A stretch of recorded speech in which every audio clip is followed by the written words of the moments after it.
Welcome to the Let's Clear the Air Energy Podcast. Conversations focused on how some of the world's top energy leaders are innovating to deliver clean, affordable, and reliable energy for the future.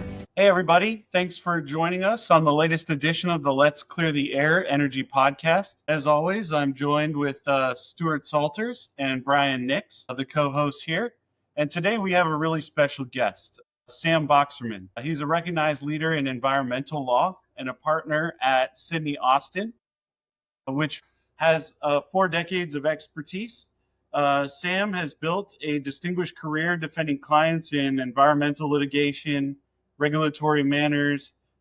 His work spans the Clean Air Act, the Clean Water Act, and a variety of other acronyms that I'm sure we will get into.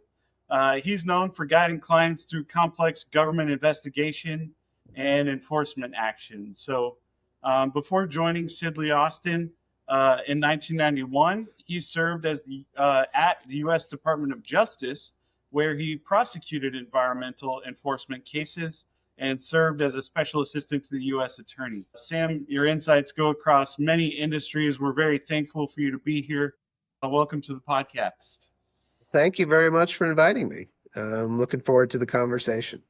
Yeah, definitely. So we like to kick it off with a sort of a personal question, just so our listeners can get to know you, and to put a timestamp kind of on this podcast. Here we are a week removed from the July 4th holiday.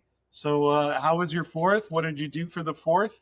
Are you a lake person? Are you a parking lot fireworks viewer? What did you do that day? I'm a beach person. We had a great 4th. We went to a small town in Delaware, on the Delaware Bay, called Lewis, Delaware. And we had what I would consider to be sort of a very Americana 4th of July. There's a boat parade. There's a canal that goes through the town. There's a boat parade. People decorate their boats, a lot of American flags and costumes and red, white, and blue. And then at night, there's a fireworks display. We just walk down to the beach and they shoot them off over the bay. So the weather was picture perfect all weekend. We were very lucky. So it was nice to get away from DC for a few days. Nice. That sounds like a pretty good 4th. Excellent. Well, Bryan, you want to kick things off here on some of the questions? Yeah, absolutely. So I'll just start real basic here for everybody listening. EPA, another acronym, Environmental Protection Agency. So yeah, just on the basic level, what is the EPA and what are its core responsibilities? Sure. US EPA. It's a federal administrative agency. Its stated mission is to protect human health and the environment. And its core responsibilities, I would say, is to develop regulations and then enforce those regulations and the federal environmental laws. So, I mean, if you think of the Congress as the one that passes the environmental laws, whether it's the Clean Air Act or the Clean Water Act or one of the other acronyms that we'll get into, Congress then directs the president, or in this case, often EPA directly, to implement that law. And it does that by promulgating rules and enforcing them. I mean, it does a few other things. The budget of EPA actually includes a lot of money for grants to states or other institutions for a variety of projects and issues. They've got a whole research arm, the Office of Research and Development, that looks at issues related to air quality, water quality, risk assessment, chemicals, that sort of thing. And it also has some partnerships. I certainly don't profess to know all of them, but there are quite a few of them. I mean, if you have an appliance and it's got an Energy Star label on it, that's a partnership between EPA and those manufacturers on Energy Star. That's just one. There are many others, but that's the gist. Really, it's core regulatory development and enforcement, and then sort of the other related issues. Okay. And so they're, federal agency. The states have, I believe that each state has its own environmental enforcement agency as well. So can you talk a little bit about how that's split up there? Sure. I mean, it's interesting. Historically, the Congress has been very much in favor of federalism, consistent with our sort of way of government. So in the case, let's just say the Clean Air Act, authority is given to EPA, but then EPA has the ability to authorize or delegate states to implement aspects of the Clean Air Act, and they do that by issuing their own regulations that then have to be approved by US EPA, and they get put into a collection of regulations known as the State Implementation Plan, or SIP. And so there's a shared responsibility for applying that particular law between the federal government and state governments. The states also can pass their own laws and have their own enforcement arms to both enforce their state implementation plan as well as their own state laws. So it's a shared, very much a federalism type relationship in the environmental space. Yeah. So the states can be more stringent and strict than what EPA would require, but they can't be less. Is that correct? That is a good way to put it. States can definitely impose additional requirements beyond what the federal law requires. And so, yeah, they can be more stringent as long as they meet the minimum that's established under the federal law. Excellent. So Sam, like for somebody listening, I mean, obviously we've got some in our audience that work in our industry and maybe they deal with environmental compliance. And so they're probably asleep by now, but for some that aren't in our industry, or some that maybe are in another part of our industry, whether construction or integrity or something like that, how does the EPA impact? And if you're okay answering it kind of twofold, how would the EPA impact someone? You talked about the appliances, like that's an obvious impacting what appliances we're able to buy, or if we want some kind of rebate or incentive, what appliances we want to buy. But like, what are other ways EPA's regulations impact the public? And then kind of what are ways EPA's regulations would impact our industry? Okay.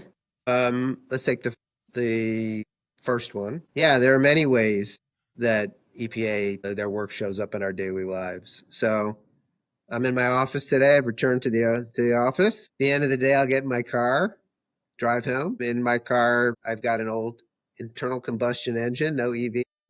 So as I burn gasoline, there are going to be emissions associated with my car.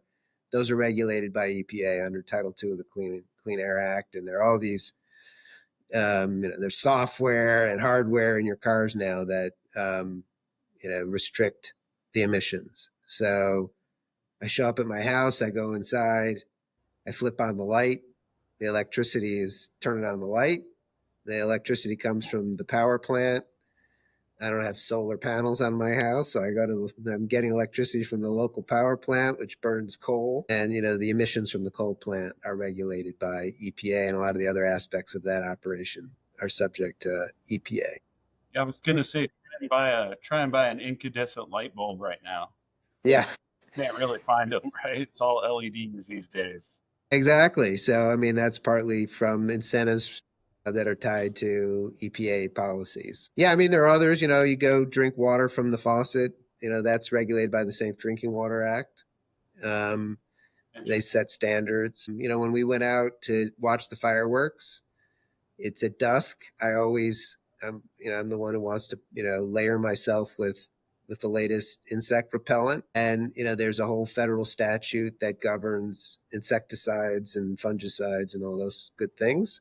And those have to be reviewed and approved by US EPA, and there's a registration number and so on and so forth associated with a lot of consumer products. So really, in so many ways in our everyday life, there are things that EPA has a hand in one way or another.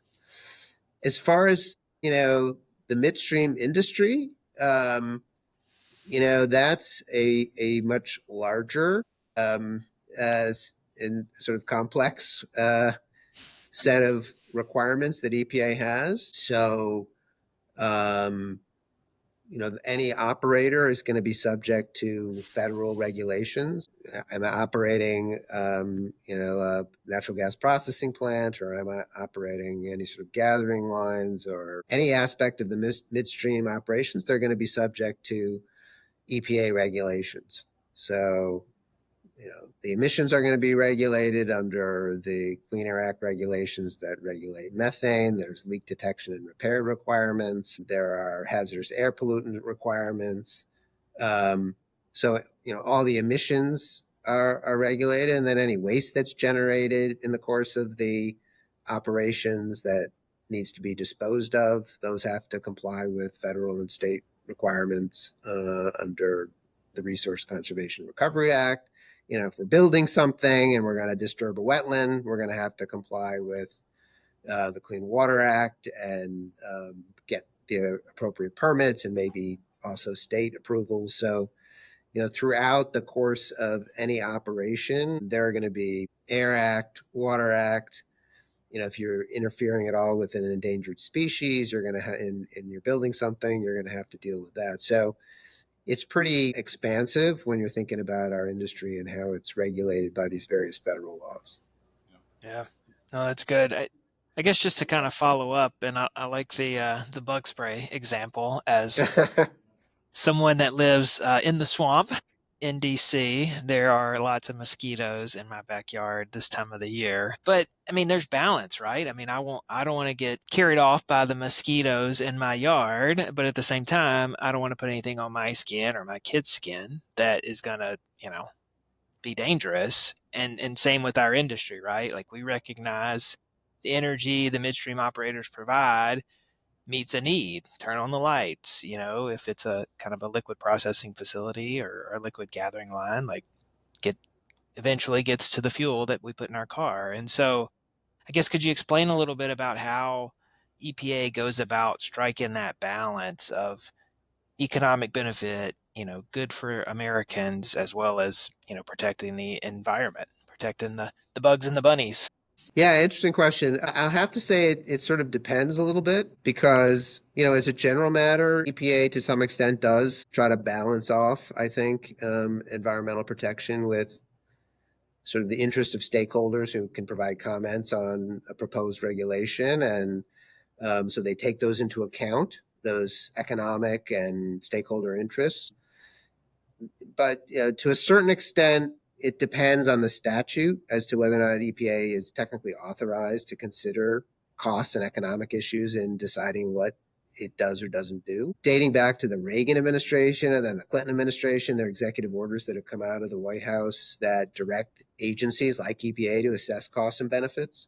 And so if you pull out when you have insomnia and you want to pull out the Federal Register and read through some preambles and final rules, you'll see references to a regulatory impact analysis, and so those are part of any economically significant rule, and so that will assess in some detail the economics associated with a particular rule, and EPA is to take that into account in its decision making. But there are some things that they're not allowed to. So they set national ambient air quality standards under the Clean Air Act. Well, the statute actually says you're not supposed to consider costs in setting those standards. On the other hand, the Safe Drinking Water Act explicitly says thou shalt consider cost benefit. And so in setting those standards, they're actually required to. The current administration is definitely pushing towards more consideration of cost in evaluating the need for a regulation.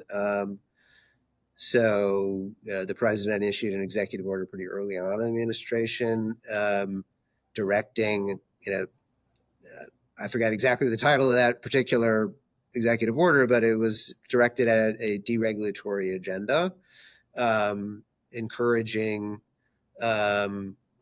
cost to be considered in a number of ways. I mean, one is for every regulation that's issued, the agency needs to identify 10 that it proposes to repeal. The Office of Management of Budget is expected to evaluate the overall costs of each agency's set of regulations. They're going to be setting out essentially regulatory budgets for each agency starting next year so that agencies don't increase. There's actually, in the first Trump administration, there was an effort to sort of keep the cost at zero. In this administration, the executive order actually says to significantly reduce the overall cost of regulation. So there's a clear desire now to do even more to consider the effect on American industry, on innovation, on competitiveness and development. It'll be interesting to see exactly how that plays out. I'm sure there are those who will say this goes beyond what EPA can do and other agencies, and there'll be some court fights about it. without getting too political on sides or whatever, but just given any administration and how long you've kind of been in the business, what do you see are kind of the differences, and how are they, similar or different, under each kind of administration, starting with Trump, I guess, working our way backwards? Well, maybe we compare Trump to Biden. Sort of, if Biden is the classic Democratic side of the equation and Trump the Republican side of the equation, I'd say I'd sort of put it in three buckets, if I could use that phrase. I guess that's sort of how I would look at it. I mean, one is different approach to regulation. The executive order that I just mentioned sort of reflects a mindset that we don't need more regulation, we need less regulation, we need to encourage development, innovation. I think the term that's used is, unleash energy opportunities in America, that sort of thing.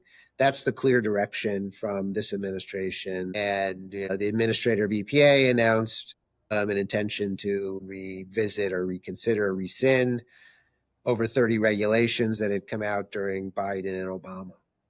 So I think an approach to regulation, the Biden EPA was on the other extreme of the spectrum, very aggressive expansion of the regulatory footprint and across all of the aspects of what EPA did. So a very different approach there.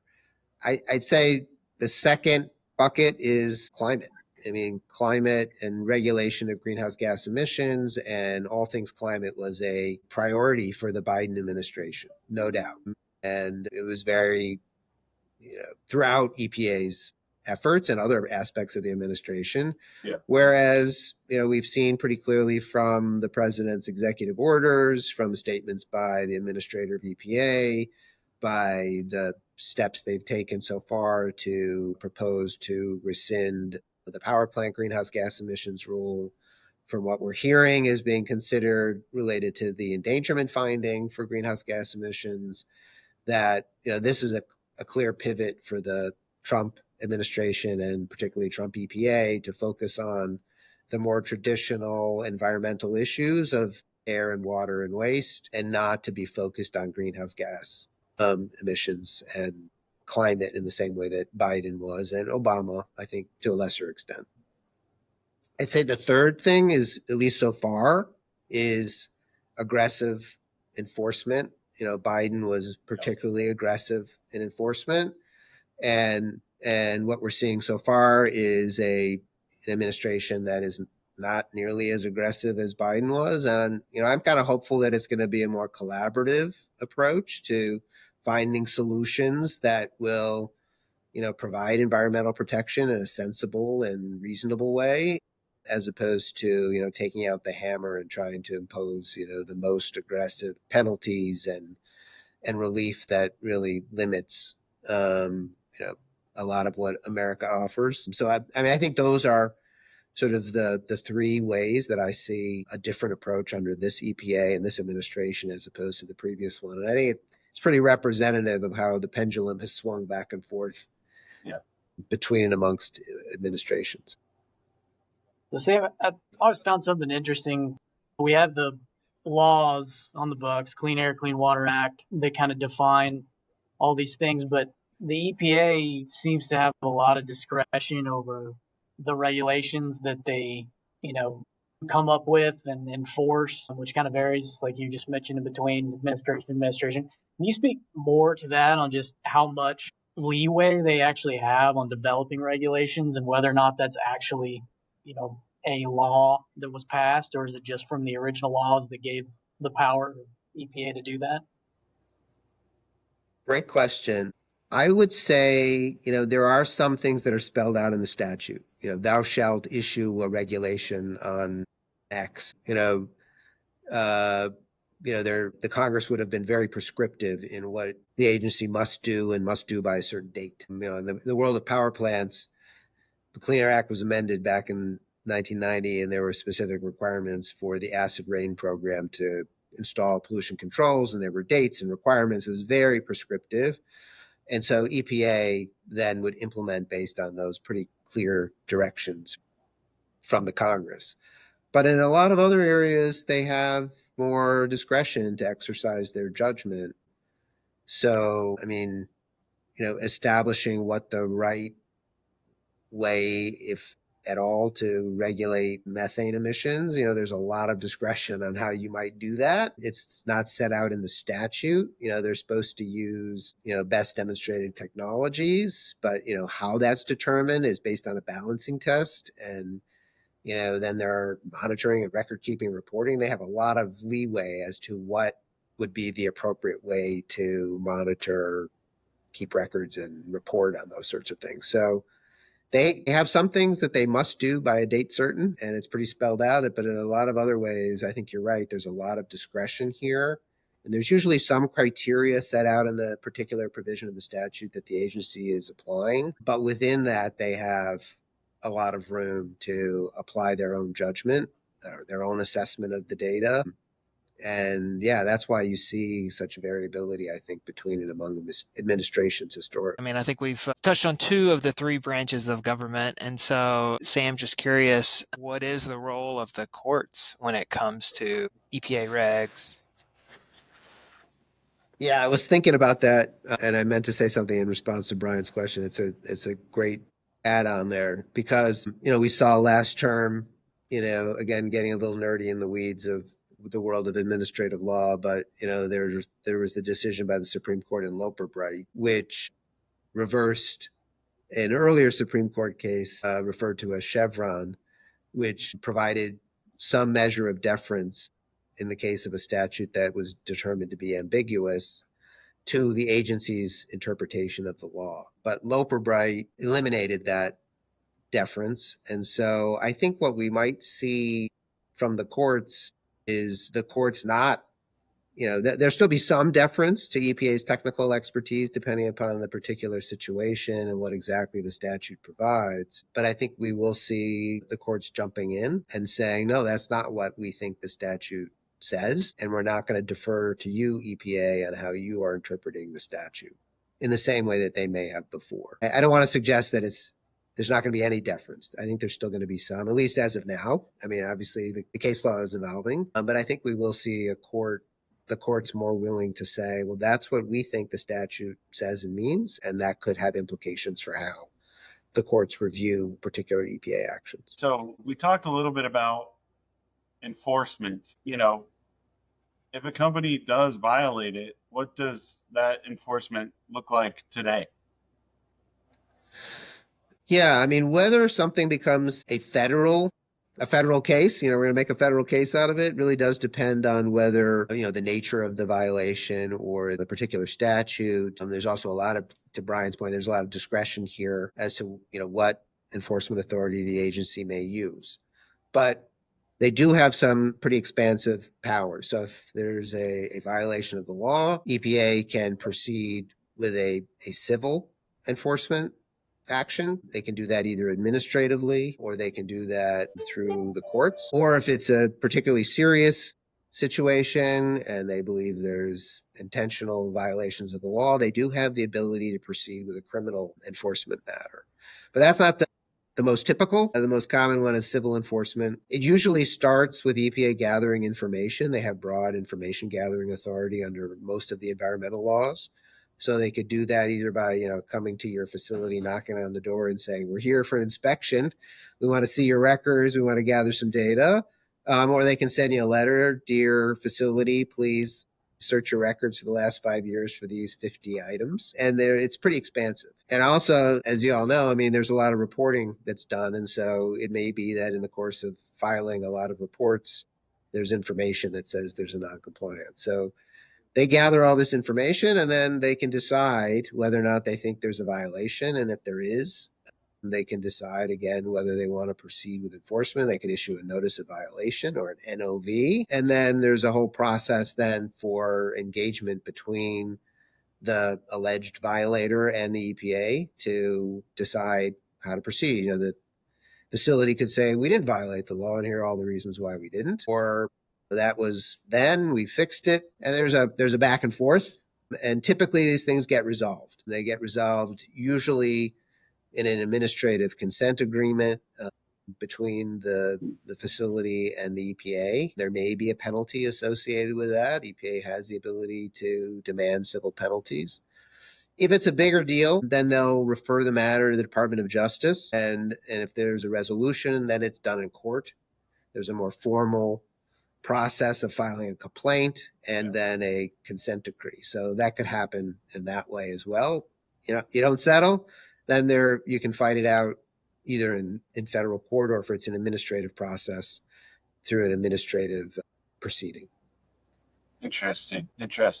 So does the reliance on the reporting, does that typically come from the states that are doing that, or do they rely on their own federal, or the say midstream industry doing federal reporting, or how does that kind of work? Yeah, a little bit of both. The regulations or the permit that governs the particular facility or operation will likely have a requirement to submit data. We conducted our monitoring and collected these data, and the data show whatever they show. And here's our Excel spreadsheet for the 20 monitoring events that we did. And, if there's a violation of some sort as a result of that, it all gets packaged up and sent off to the regulators.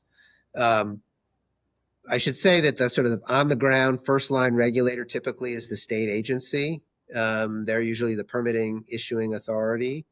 And so this information is typically sent to them first, and EPA would get a copy. And so it's more likely that if there's an incident that requires some enforcement resolution, unless it's a major issue, it's more likely to be addressed by a state agency.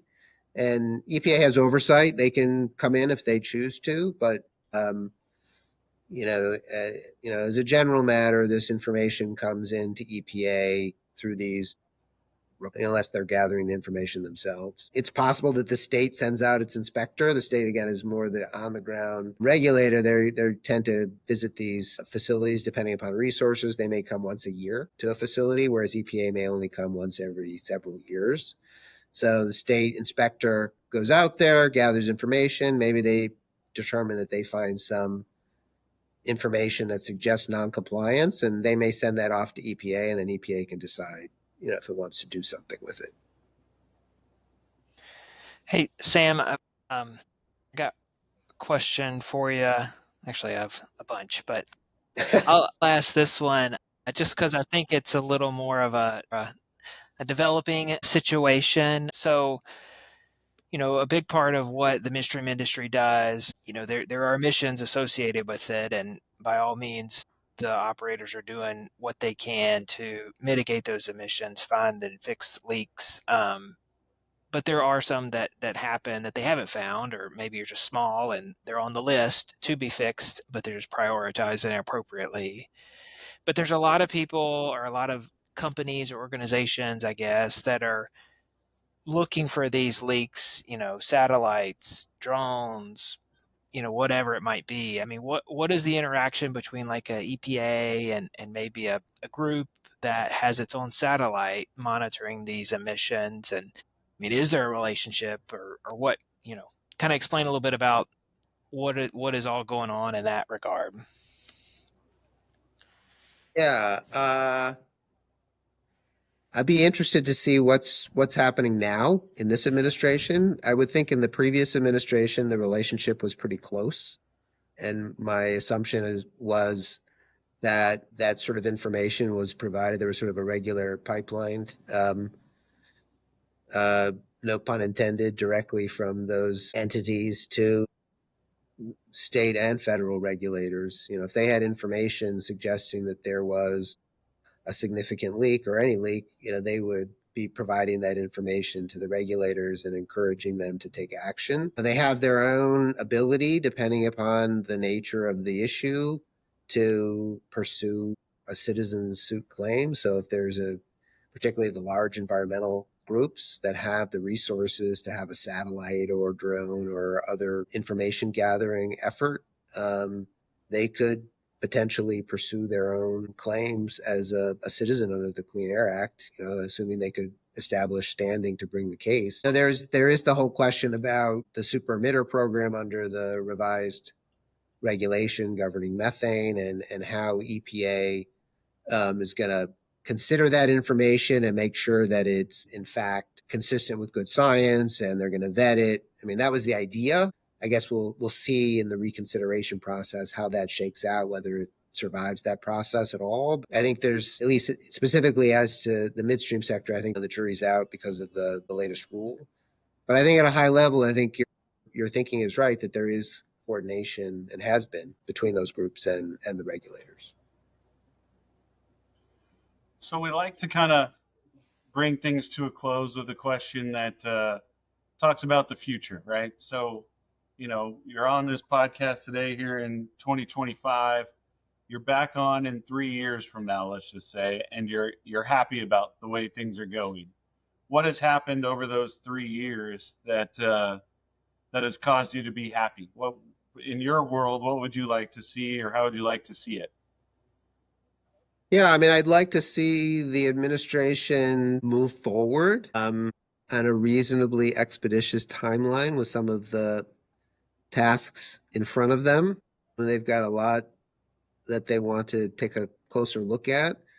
Particularly for our sector, there are some significant rules that they have said they're going to reconsider. And so I would be happy if they do that in a reasonably expeditious timeline, so that, when there is the inevitable legal challenge, there's time to get that done before there's another election. So, and I'd like to see a more collaborative approach where there are opportunities for that, so that, there are more win-wins, and not just, pounding by the government as using their enforcement hammer, but instead, looking for solutions that allow us to do our job and be successful as a business and provide for the American people, but that we're doing that collaboratively and effectively.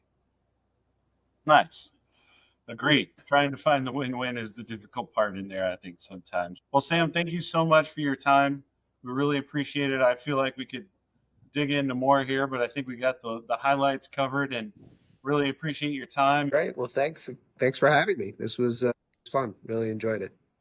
And for all our listeners out there, thanks for listening, and catch us again on the next edition of the Let's Clear the Air Energy Podcast. Thank you for listening to the Let's Clear the Air Energy Podcast. If you like what you have heard, subscribe and rate us on your favorite podcast app. You can email us with questions or comments to letscleartheairenergypodcast@gmail.com.